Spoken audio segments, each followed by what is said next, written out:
దేవుడికి మహిమ కలుగును గాక. అందరూ బాగున్నారు కదండి.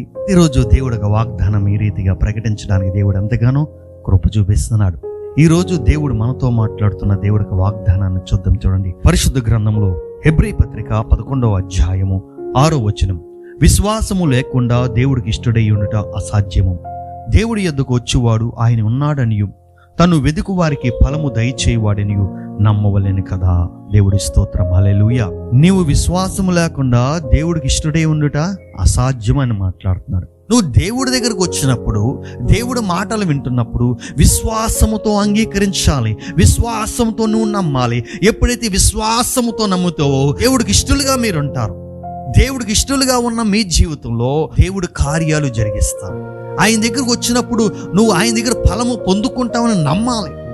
ఈ నమ్మకము లేకే అనేక మంది మందిరానికి వస్తున్నారు, దేవుడి మాటలు వింటున్నారే కానీ వారిలో విశ్వాస సంబంధమైన క్రియ జరగట్లేదు. యేసు ప్రభువు వారు నిజమైన దేవుడని పరిపూర్ణంగా అంగీకరించట్లేదు. యేసు ప్రభువు వారి జీవితంలో గొప్ప కార్యం చేస్తారని నమ్మలేకపోతున్నారు. ఆయన దగ్గర నీవు వచ్చినప్పుడు ఆయన ఉన్నాడని నువ్వు నమ్మాలి.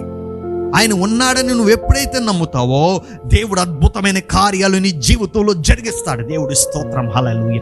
అద్భుతమైన కార్యాలు, ఆశ్చర్యమైన కార్యాలు నీ యొక్క జీవితంలో, నీ కుటుంబంలో జరిగిస్తాడు. మీరు ఎప్పుడు ప్రార్థన చేసినప్పుడు కూడా ఎక్కడైతే 2-3 ఆయన నామాన్ని ఏకీవించి ప్రార్థన చేస్తారో వారి మధ్యలో ఉన్నానని సెలవిచ్చిన మాటని నమ్మి విశ్వసించి ప్రార్థన చేస్తే దేవుడు నీ జీవితంలో గొప్ప కార్యాలు జరిగిస్తాడు.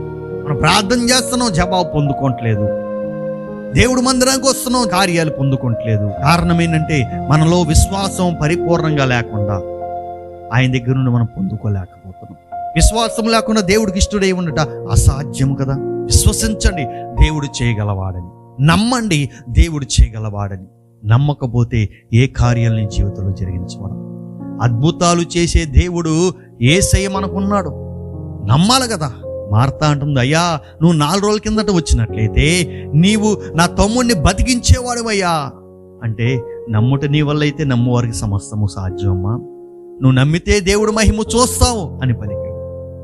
లాజరు బయటికి రా అని దేవుడు ఒక మాట సెలవేగానే 4 రోజుల కిందట చనిపోయిన లాజరు ప్రేత వస్త్రములతో బయటికి వచ్చాడే. అవన్నీ చదువుతున్నా నీ జీవితంలో ఎందుకు నమ్మలేకపోతున్నావు?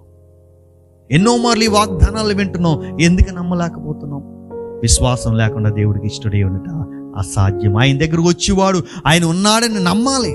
ఆయన ఉన్నాడని నమ్మితే దేవుడి కార్యాలు నువ్వు చూడగలుగుతావు. ఆయన ఉన్నాడని నమ్మకపోతే దేవుడి కార్యాలు నువ్వు ఎప్పటికీ ఎన్నటికీ చూడలేవు. ఆయన ఉన్నాడని నువ్వు ఎక్కడ ప్రార్థన చేసినా ఆయన ఉన్నాడు, ఎక్కడ దేవుడు వాక్యం విన్నా సరే అక్కడ దేవుడు ఉన్నాడని నువ్వు విశ్వాసంతో అంగీకరించి ప్రార్థనాపూర్వకంగా నువ్వు వెళ్తే గనక దేవుడు నీ కార్యాలు సఫలపరుస్తాడు. దేవుడు నీ జీవితంలో అద్భుతాలు జరిగిస్తాడు. నమ్ముతావా దేవుడిని?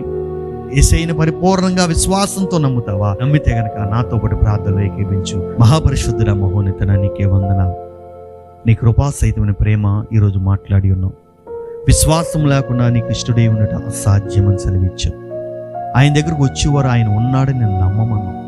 ప్రభు, ఆయన ఉన్నాడని నమ్మితే మా జీవితాలు గొప్ప కార్యాలయ్యా, మహిమ కార్యాలయ్యా, ఘనత కార్యాలు జరిగించబడతాయి. వారి జీవితంలో గొప్ప కార్యాలు జరిగించాయ్యా.